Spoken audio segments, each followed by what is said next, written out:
we are going to discuss the endometrial carcinomas. It is most common invasive tumor of the uterus. ठीक है, इसमें जो कुछ mutation होती हैं जिसको हम साइलेंट म्यूटेशन बोलते हैं, इसमें एक चीज़ आती है हमारे पास अल्ट्रा म्यूटेड या फिर इसको हम पोल ट्यूमर पर बोलते हैं। इसमें हम हमारे पास का डीएनए पॉलीमरेज एप्सिलॉन म्यूटेशन होती है जिसमें increase number of T cells मिलेंगे आपको। ठीक है, हाइपर म्यूटेटेड या फिर इसको माइक्रोसेटेलाइट इनस्टेबिलिटी ट्यूमर भी बोलते हैं। इसमें मिसमैच रिपेयर जीन की म्यूटेशन होती है। Then we have the copy number low और द मिसमैच स्टेबिलिटी ट्यूमर। इसमें एंडोमेट्रॉइड मॉर्फोलॉजी मिलती है। ठीक है, एंडोमेट्रॉइड में ट्यूमर बाद में डिस्कस करूँगा। ठीक है, इसमें PI3 के जीन की म्यूटेशन होती है। ठीक है, कॉपी नंबर हाई जिसको हम सीरस लाइक भी बोलते हैं, इट इज़ P53 म्यूटेटेड। ठीक है, ये दोनों में अभी डिस्कस करूंगा। ठीक है, serous type and the endometrioid morphology. We have the endometrioid endometrial carcinoma जिसको हम टाइप 1 भी बोलते हैं एंडोमेट्रियल कैंसर। इसमें सबसे पहले हाइपरप्लेजिया होगी। मोस्ट इंपॉर्टेंट जीन जो इसमें म्यूटेटेड होता है इट इज़ PTEN जीन। ठीक है, ये क्रैक वाले MCQ जो पोर्शन था उसमें भी ये था। ठीक है, कि most common mutated gene in endometrial carcinoma is the PTEN gene. Then we have the MLH1 gene. Then KRAS की म्यूटेशन जब होती है तो it is microsatellite instability mutation. And then AR1D A1 gene, this is not important thing, PTEN आपको याद हो। ठीक है, इसके कुछ मॉर्फोलॉजी में एक वेल डिफरेंशिएटेड आता है, it is entirely compose of the well formed gland. Then we have the moderately differentiated, it is इसमें ग्लैंड भी मिलेंगे plus solid sheets of the cells मिलेंगे up to the 50% of the last. ठीक है, देन poorly differentiated में आपको greater than 50% of solid sheets and growth pattern मिलेगा। इसमें लेस देन 15% जो मॉडरेट है उसमें इसमें तो बिल्कुल वेल फॉर्म मिलेंगे। एंड देन पुअर में greater than 15% of the solid sheets मिलेंगे in the growth pattern. Then we have the serous endometrial carcinoma जिसको हम टाइप 2 बोलते हैं, जिसमें P53 की म्यूटेशन मोस्ट कॉमन है। ये भी क्रैक वाले पोर्शन जो MCQ पोर्शन था उसमें आया हुआ है। ठीक है, दिस इज इंपॉर्टेंट म्यूटेशन। इसके अलावा आपसे कोई भी म्यूटेशन लाइकली पूछा नहीं जाता। ठीक है, एट्रोफिक एंडोडर्म होती है जिसमें P53 म्यूटेशन के बाद आपके पास क्या सीरस एंडोमेट्रियल इंट्राएपिथेलियल कार्सिनोमा बन जाता है। Then serous carcinoma and then the grade 2 and the grade 3 cancer बन जाता है। ठीक है, देन इसकी स्टेजेस होती हैं। Stage 1 is confined to the corpus uteri itself. Stage 2 is the involvement of the corpus and the cervix of the uterus. And then stage 3 is extended to the outside of the uterus but not the pelvis. Stage 4 extend outside of the pelvis. ठीक है, ये stages आपको पता हो। ठीक है, next है हमारे पास क्या, stromal uterine tumour. Stromal benign भी हो सकता है and then endometrial stromal carcinoma sarcoma भी हो सकता है। मतलब क्या, ठीक है, इसको कार्सिनोमा नहीं सार्कोमा बोलेंगे बिकॉज ये मीजेनकाइमल ट्यूमर है। इसमें लो ग्रेड भी होता है, हाई ग्रेड भी होता है। लो ग्रेड में आपको सिर्फ म्यूटेशन पता हो, it is JAZF1 fusion with the SUZ12। ठीक है, ये आपको पता हो, ज़रूर आपको पता होनी चाहिए, ये MCQs में पूछ सकते हैं आपसे। Then we have the hydatidiform mole, it is diagnose in the 9th week of gestation, presence with the spontaneous miscarriage of the curettage. ठीक है, इसमें कंप्लीट होता है, एक पार्शियल होता है। कंप्लीट में empty ovum fertilise by the 1 sperm जो कि 46 एंड द XX और द 46 XY के साथ XY उसमें हो सकते हैं। ठीक है, क्रोमोसोम्स। देन HCG मिलेगा आपको। ठीक है, beta HCG. Then we have incomplete the partial hereditary mole. It is 1 ovum fertilized by 2 sperm. इसमें 1 ovum fertilized by 1 sperm था। इसमें 1 ovum fertilized by the 2 sperm। इसमें आपके पास जो क्रोमोसोम्स मिलेंगे वो 69 XXY या फिर 92 XXY। ये दोनों आपको चीज़ें, ये दोनों क्रोमोसोम्स ये जो नंबर है वो आपको मिल सकता है, ये दोनों मिल सकते हैं इसमें। ठीक है, इनकम्प्लीट वाले में। Then we have the invasive mole. Invasive mole is penetrate the uterine wall, vaginal bleeding, enlarged uterus, persistent raised level of the beta HCG आपको मिलेगी invasive mole में। Then we have the spontaneous abortion. It is the pregnancy loss before the 20th week of the gestation. This is spontaneous abortion. इसके causes क्या हो सकते हैं? Fetal chromosomal abnormality is the most common cause. Diabetes, mellitus uncontrolled हो सकती है। ठीक है, uterine fibroid भी होते हैं, polyps in the toxoplasma infection और the listeria or the mycoplasma infection हो सकता है। लेकिन fetal chromosomal is the most important thing. Then we have the placenta previa. It is implantation of the placenta at the lower segment of the uterus or the cervix often lead to the serious third trimester bleed. ठीक है, this is placenta previa. Then placenta accreta. It is partial of the complete absence of the decidua or the villus tissue adhere to the myometrium lead to the separation failure after the birth. ठीक है, इसमें separation failure हो जाता है after the birth। ठीक है, severe potentially life threatening postpartum bleeding हो सकती है। ये आपने याद रखना है, इसमें postpartum bleeding थी, इसमें third trimester bleeding थी। ठीक है, इसी तरह से आपको MCQs में केस देख के आपसे पूछ सकते हैं। ठीक है, then we have the pre-eclampsia. Pre eclampsia is the systemic syndrome characterised by the maternal endometrial dysfunction, maternal endometrial नहीं, एंडोथीलियल डिस्फंक्शन। एंडोथीलियल मतलब कि जो ब्लड वेसल की एंडोथीलियम में वो डिस्फंक्शन होगा। Then it will that presence with the hypertension, oedema and proteinuria. Proteinuria is the important thing. Oedema and proteinuria and hypertension के साथ pre eclampsia present करते हैं, ठीक है। Then we have the eclampsia. Eclampsia is the pre eclampsia with seizures. जब pre eclampsia हो and with seizures हो, it is जो ना आपके पास क्या eclampsia. And we prevent the eclampsia with the magnesium sulphate, ठीक है। मैग्नीशियम सल्फेट से इसको प्रिवेंट करते हैं, ये एमसीक्यूज में पूछा गया है, ठीक है। Then we have the HELLP syndrome. H is for hemolytic anemia and increase liver enzyme. E is for liver enzyme and double L is for low platelet and this E is for EL is for liver enzyme and second L is the low platelet and P is for the जो ना आपके पास क्या pre eclampsia. This is HELLP syndrome. ये आपसे इसका पूछ सकते हैं, ठीक है। मुझे थर्ड ईयर में पूछा था उन्होंने, लेकिन मुझे पता नहीं था कि क्या होती है, ठीक है। एनीवेज हेल्प सिंड्रोम ये आपको पता होना चाहिए हेल्प सिंड्रोम क्या होता है, ठीक है। Now we have the epithelial tumours. Epithelial tumours में हमारे पास सबसे पहले आते हैं क्या, सीरस एपिथेलियल ओवेरियन ट्यूमर्स, ठीक है।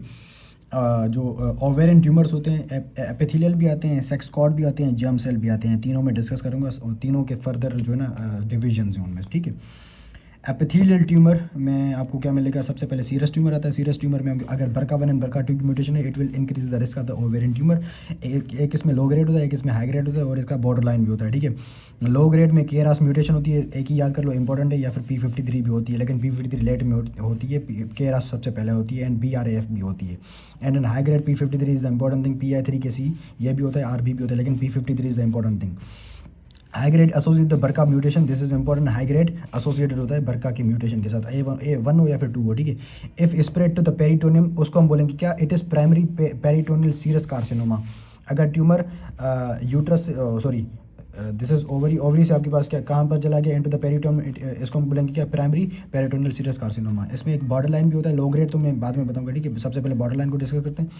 It is increase papillary projection, इसमें पेपिलरी प्रोजेक्शन बहुत ज़्यादा होती हैं, लेकिन it will not invade the stroma, no invasion to the stroma. इसको हम बोलते हैं क्या, माइक्रो पेपिलरी कार्सिनोमा बोलते हैं। Micro papillary carcinoma is the precursor of low grade tumour, low grade serous tumour. It is the precursor of the low grade serous tumour. This is important, ये आपसे MCQs में पूछ सकते हैं। Then give the high grade tumour, it is widespread complex growth और the effacement of the stroma. इसमें invasion नहीं थी, इसमें इन्वेजन होगी into the stroma. It will present the nuclear atypia and the atypical mitotic figures. इसमें nuclear atypia जरूर मिलेगी आपको एंड दी माइटोटिक फिगर्स भी मिलेंगे। Then we have the serous tubal intra epithelial carcinoma. Serous tubal intra epithelial carcinoma is the same to the high grade but do not invade the stroma. This will not invade the stroma. बाकी सारे features उसी के साथ ही उसी की जैसे ही होंगे, लेकिन ये स्ट्रोमा को इन्वेट नहीं करेगा, ये स्ट्रोमा को इन्वेट कर रहा है, ठीक है। देन इसमें समोम बॉडीज प्रेजेंस होती हैं। समोम बॉडीज ज़्यादा कैल्सिफाइड बॉडीज़ होती हैं, ठीक है। समोम बॉडीज़ इसमें प्रेजेंट होती हैं। Low grade tumour present with the ascites, ठीक है। इसका जो प्रीकर्सर था वो क्या था, माइक्रोपेपिलरी कार्सिनोमा था, ठीक है। Then we have the mucinous one and in mucinous one जो आपके पास क्या प्रेजेंट करके इन द मिडिल जो अडल्ट होते हैं लाइफ, उसमें प्रेजेंट करके KRAS की म्यूटेशन होती है। सूडोमिक्सोमा पेरिटोनी, इसमें ये MCQs आपके क्रेक में आया होता है इसमें से, ठीक है। इट इज़ म्यूसिनस असाइटिस के साथ प्रेजेंट कर सकता है। देन सिस्टिक एपिथेलियल इम्प्लांट भी हो सकते हैं, देन एडिशन भी हो सकते हैं। MCQs में ये था कि सूडोमिक्सोमा पेरिटोनी किसमें मिलते हैं, म्यूसिनस टाइप होते हैं एपिथेलियल ट्यूमर में मिलते हैं, ठीक है। देन लार्ज सिस्टिक मैसेज भी इसमें मिल सकते हैं। And then loculated tumour filled with the sticky gelatinous fluid rich with the glycoprotein. Glycoprotein के साथ जो सिस्ट होते हैं वो रिच होते हैं इनटू द ग्लाइकोप्रोटीन, उसमें ज़्यादा होता है, ठीक है। मल्टी लोक्यूलेटेड मतलब कि एक सिस्ट है, उसके अंदर बहुत सारे सिस्ट हैं, इसको मल्टी लोक्यूलेटेड बोलते हैं, ठीक है। Then with the endometrioid type, endometrioid third इसके एपिथेलियल ट्यूमर का, it coexist with the endometriosis. Endometriosis के साथ ये कोएग्जिस्ट करता है।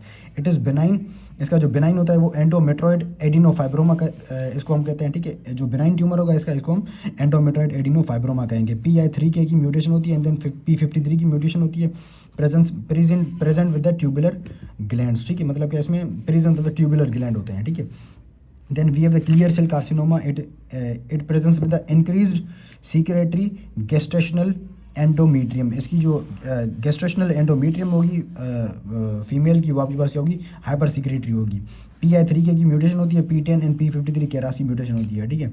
अरेंज इन द शीट्स और द ट्यूब्यूलर, मतलब कि जो ट्यूब्यूल में होगा वो सॉलिड फॉर्म होगा वो, और second form is the sheets form, ठीक है। Then we have the cyst adenofibroma, it is proliferation of the fibrous stroma and the simple papillary process, ये आपसे नहीं पूछेंगे, ठीक है। Then we have the transitional में एक ट्यूमर आता है ब्रीनस ट्यूमर में बेसिकली होता है क्या, fibrous stroma with the sharply demarcated nests of epithelial cells may have the hormonal activity, इसमें हो सकता है कि हार्मोनल एक्टिविटी हो, ठीक है। शार्पली डिमार्केटेड नेस्ट हो सकती है, ये आपको केस में देखे आपसे पूछ सकते हैं कि कौन सा ट्यूमर है, ठीक है। This was about the epithelial ovarian tumour. Then we have the germ cell tumour में हमारे पास सबसे पहले आता है कि टेराटोमा के 3 टाइप्स होते हैं। मेच्योर टाइप होता है जिसको हम बिनाइन भी बोलते हैं, यंग वुमेन होता है, associated with the inflammation and it is associated with the inflammatory limbic encephalitis, ये आपको याद होना चाहिए, ठीक है। इसमें टेराटोमा का बेसिकली मतलब क्या होता है, तीनों जर्म लेयर्स के डेरिवेटिव उसमें प्रेजेंट हो उस मैस में, ठीक है। अब यहाँ पर क्या होगा, हेयर्स भी होंगे, सेबेशियस ग्लैंड भी होंगे, मटेरियल होगा एंड देन कैल्सिफाइड, उसमें कैल्सिफिकेशन भी मिल सकती है आपको, ठीक है। तीनों जर्म लेयर के जो टिश्यू हैं वहाँ पर प्रेजेंट होंगे विद द कैल्सिफिकेशन। अगर इसमें जो एपिथेलियम होगी उसके सिस्ट के अराउंड या मैस के अराउंड वो कौन सी होगी, स्ट्रेटिफाइड स्क्वामस, यहाँ पर स्क्वामस स्ट्रेटिफाइड लिखी है मैंने, लेकिन स्ट्रेटिफाइड स्क्वामस एपिथेलियम है, ठीक है। अगर ये बिनाइन है, अगर ये मतलब कि मैलिग्नेंट ट्रांसफॉर्मेशन होगी तो इसमें वो स्क्वामस सेल कार्सिनोमा में मैलिग्नेंट ट्रांसफॉर्मेशन होगी इसकी, ठीक है।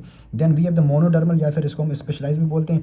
इसमें एक चीज़ आती है struma ovarii is the tissue arises from the thyroid tissue and ये दूसरा टाइप होता है इसका क्या है, carcinoid is from the intestine tissue.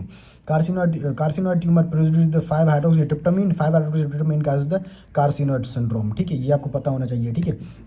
Carcinoid syndrome क्यों होती है, due to the production of the five hydroxytryptamine का produce by the carcinoid tissue which arises from the intestine. Carcinoid tissue की मोस्ट कॉमन साइट इंटेस्टाइन ही होती है, ठीक है। Struma ovarii arise from the thyroid tissue, आपसे ये पूछ सकते हैं MCQs में, ठीक है। Then we have the immature को मैलिग्नेंट भी बोलते हैं। इट अगर ये होगा तो ये प्री प्यूबर्टल एडोलेसेंस में होता है एंड देन यंग में होता है, यंगर जो होते हैं लेस देन 18 ईयर की एज हो जिनकी, ठीक है। Pre pubertal adolescence, it will present with बल्की जो ना मास ऑल मटेरियल, जो भी तीनों जर्म लेयर के डेरिवेटिव्स हैं, but this is important thing, it will presence with the haemorrhage and necrosis, उस मैस में हेमरेज भी होगी एंड नेक्रोसिस भी आपको मिलेगी, ठीक है, जो कि इन दोनों में नहीं थी, इसमें थी, ठीक है। Then we have the dysgerminoma, second है इसका जर्म सेल ट्यूमर में। It occur in the childhood and KIT की म्यूटेशन होती है इसमें। Vesicular epithelial cells with the clear cytoplasm, lymphocytic infiltrate and with granuloma, ये दोनों फीचर्स एक केस में थे, क्रैक का MCQ था, ठीक है। ये दोनों फीचर्स थे उस केस में, इसमें से इन दोनों को मेंशन करके उन्होंने केस बनाया था, MCQs था ये, ठीक है। And then break out of the ovary, let's suppose the ovary, अगर ये ट्यूमर ओवरी से बाहर आ गया है, इसकी जो प्रोग्नोसिस होती है वो एक्सीलेंट प्रोग्नोसिस होती है, ठीक है। ये इसमें पता नहीं क्या जो ना आपके पास क्या अपोजिट थिंग आ गई है, ठीक है। अगर वो ट्यूमर बाहर निकल रहा है ओवरी से, इसकी जो ना आपके पास क्या break out of the ovary है, तो उसकी प्रोग्नोसिस एक्सीलेंट होती है, ठीक है। Then we have the yolk sac tumour, इसको हम एंडोमेट्रॉइड साइनस ट्यूमर भी बोलते हैं। इसमें अल्फा फिटोप्रोटीन की लेवल बहुत ज़्यादा मिलती है। शिलर डुअल बॉडीज़ आपको मिलेंगी इसमें, चिल्ड्रेन एंड यंगर्स में मिलेगा आपको ये, ठीक है। कोरियोकार्सिनोमा, इसमें बीटा ICG की लेवल बहुत ज़्यादा मिलेगी। It metastasize via haematogenous route, via haematogenous route के थ्रू ये मेटास्टेसाइज करता है, ठीक है। This is important thing.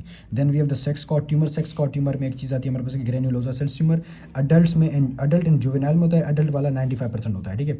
इसमें एनेबिन की लेवल बहुत ज़्यादा मिलेगी एंड देन FOXL2 जीन की म्यूटेशन होती है इसमें। कार्ल एक्सनर बॉडी मिलती है इसमें, which is gland like structure field with the acidophilic granules. इसमें एसिडोफिलिक ग्रेन्यूल्स मतलब कि आपको कार्ल एक्सनर बॉडी भी दे सकते हैं, या फिर आपको ये चीज़ लिख के देंगे कि ये क्या है, gland like structure filled with acidophilic granules, ठीक है।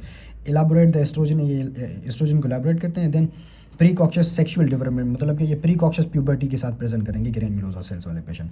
प्रोलिफरेटिव ब्रेस्ट डिजीज भी हो सकती है and then endometrial hyperplasia and then endometrial carcinoma के साथ भी ये पेशेंट प्रेजेंट कर सकते हैं, ठीक है।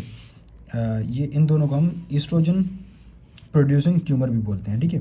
देन सर्टोली लीडिंग सेल, ये दोनों का है, ठीक है, अलग नहीं है। प्रोड्यूसिंग मस्कुलिनाइजेशन एंड द डीफेमिनाइजेशन, DICER की म्यूटेशन होती है इसमें एंड ग्रेट गोल्डन ब्राउन ओपेसिटीज़ मिलती हैं इसमें आपको, ठीक है।